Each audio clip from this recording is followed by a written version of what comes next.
دوستو، قیامت کی ایک بہت بڑی نشانی حال ہی میں سعودی عرب میں پوری ہو چکی ہے اور سعودی عرب سے سونے کا ایک بہت بڑا خزانہ دریافت ہوا ہے،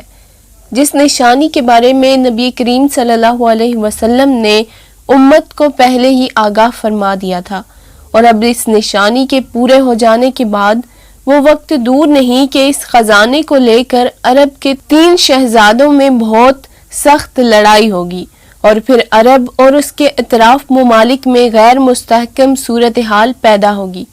تو اس وقت امت مسلمہ کے بے سہارا اور بے یار و مددگار لوگوں کی نگاہیں اس عظیم لیڈر کو ڈھونڈ رہی ہوں گی کہ جنہیں ہم حضرت امام مہدی علیہ السلام کہتے ہیں،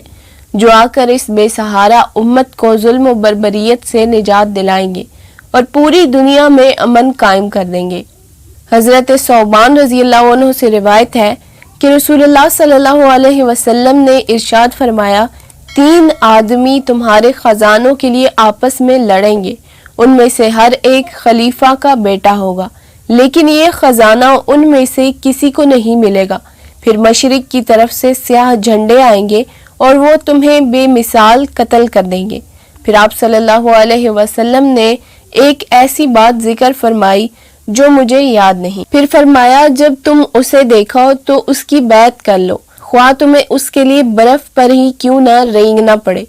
کیونکہ وہ اللہ کا خلیفہ مہدی ہے۔ اب دوستو، اس حدیث پاک کے مطابق عرب سے خزانہ نکل آیا ہے، اور اس حدیث میں جو پہلی نشانی بتائی گئی ہے وہ تو پوری ہو چکی۔ دوستو، عرب کے اس وقت کے حکمران یعنی آل سعود بھی امت کے فتنوں میں سے ایک بہت بڑا فتنہ ہے، جن کی وجہ سے مسلمان 100 سال پہلے کمزور ہوئے اور یہ یہود و نصارہ بہت طاقتور ہو گئے۔ دراصل 20ویں صدی کے شروع میں سعود اور اس کے بیٹے محمد بن سعود نے برطانیہ کی مدد سے عثمانی سلطنت کا خاتمہ کروایا، اور یوں مسلمانوں کا زوال ان آل سعود کی وجہ سے شروع ہوا، جبکہ آل سعود کا نسب 8ویں صدی میں ایک یہودی تاجر سے جا کر ملتا ہے جس کا نام مردخائے بن ابراہیم بن موسیٰ تھا، اور یہ تاجر بہت مکار، چال باز اور جھوٹا شخص تھا۔ دوستو، آل سعود اور اس کے نسب کے بارے میں کسی اور ویڈیو میں تفصیل سے بات کریں گے، مگر دوستو، سعودی عرب سے سونے اور چاندی کے لامحدود ذخائر برآمد ہو چکے ہیں، جس کا سونا دنیا کا پیور ترین سونا قرار دیا جا رہا ہے، اور سونے کا نکلنا یہ ظاہر کر رہا ہے کہ وہ وقت دور نہیں کہ آل سعود کا دور اس خزانے کی وجہ سے ختم ہو جائے گا۔ دوستو، کچھ ماہ قبل یہ خبر سننے کو ملی کہ مکہ اور مدینہ کے مختلف مقامات پر سونے کے لامحدود ذخائر دریافت ہوئے ہیں۔ سونے اور چاندی اور تانبے کی یہ ذخائر اتنے وسیع ہیں کہ یہ ذخائر 125 کلومیٹر کی طویل ایک پٹی کی صورت میں پھیلے ہوئے ہیں، اور اس بات کا یہ اندازہ لگایا جا رہا ہے کہ یہاں پر کئی ملین ٹن سونا موجود ہو سکتا ہے۔ دوستو، مدینہ اور مکہ کے جس علاقے میں یہ سونا دریافت ہوا، اس علاقے میں مہد الزہد کے نام سے حضرت سلیمان علیہ السلام کے دور کی 3000 سال پرانی ایک کان موجود تھی جو کہ بند ہوئی تھی، جہاں پر کھدائی کے دوران اس بات کا پتہ چلا کہ اس مقام پر سونے کا ایک بہت بڑا ذخیرہ موجود ہے، جبکہ محمد بن سلمان اپنے ویژن 2030 کی تکمیل کے لیے یہ سونا، چاندی، تانبا یعنی معدنیات کی تلاش کر رہا تھا، جبکہ سعودی حکومت کے وہم و گمان میں بنا تھا کہ سونے کا اتنا بڑا ذخیرہ مکہ اور مدینہ کے درمیان سے نکلے گا۔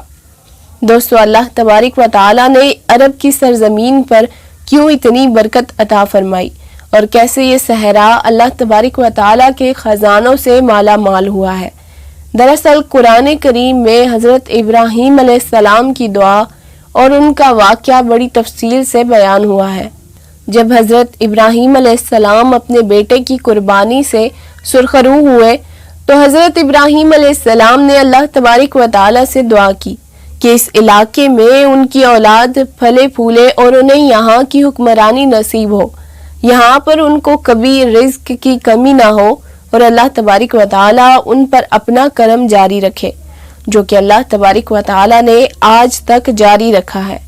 اب دوستو حضرت ثوبان رضی اللہ عنہ کی روایت میں رسول اللہ صلی اللہ علیہ وسلم نے 3 آدمیوں کا ذکر فرمایا ہے کہ وہ تمہارے خزانے کے لیے آپس میں لڑیں گے، اور یہ بھی ارشاد فرمایا کہ وہ خزانہ ان میں سے کسی کو نہیں ملے گا، یعنی یہ خزانہ آل محمد کے نصیب کا ہے اور یہ انہی کو ملے گا۔ دوستو اس وقت سعودی عرب سونے کے ذخائر رکھنے والے ملکوں میں 18ویں نمبر پر ہے، اور اس خزانے کے دریافت ہونے کے بعد سعودی عرب پہلے نمبر پر آ جائے گا، یعنی حضرت امام مہدی علیہ السلام جس عظیم خلافت کی حکمرانی کریں گے وہ بہت زیادہ امیر ہوگی، اور حضرت امام مہدی علیہ السلام جن کے بارے میں نبی کریم صلی اللہ علیہ وسلم نے ارشاد فرمایا کہ دنیا ختم نہ ہوگی جب تک میرے اہل بیت میں سے ایک شخص کی حکومت قائم نہ ہو، اس کا نام میرے نام پر ہوگا یعنی محمد، اس کے والد کا نام میرے والد کے نام پر ہوگا یعنی عبداللہ، اور وہ سرزمین عرب کو عدل و انصاف سے بھر دے گا جیسے وہ ظلم و جبر سے بھر گئی ہوگی۔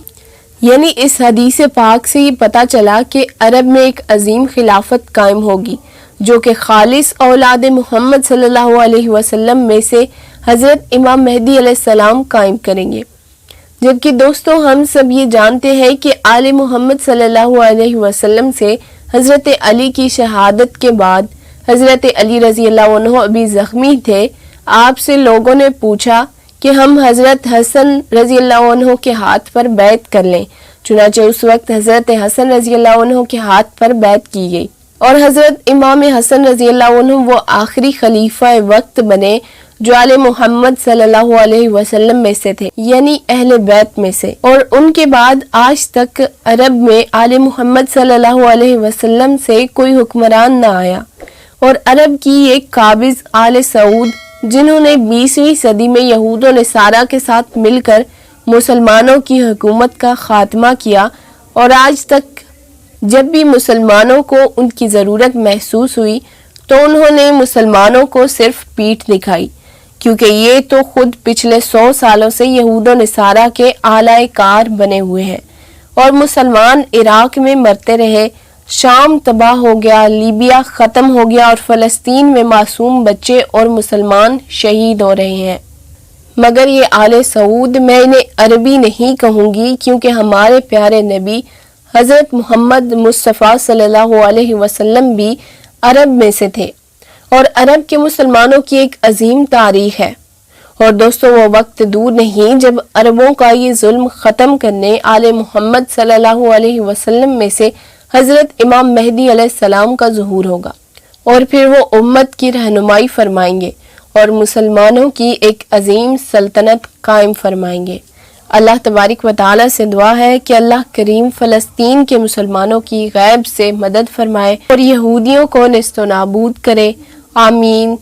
ثم آمین۔ دوستو آج کی ویڈیو یہیں تک تھی۔ اگر آپ کو یہ ویڈیو پسند آئی ہو تو لائک، شیئر، کمنٹ ضرور کیجیے گا، اور اس طرح کی مزید ویڈیوز دیکھنے کے لیے چینل کو سبسکرائب کر لیجیے اور بیل آئیکن کو بھی پریس کر دیجیے۔ جزاک اللہ۔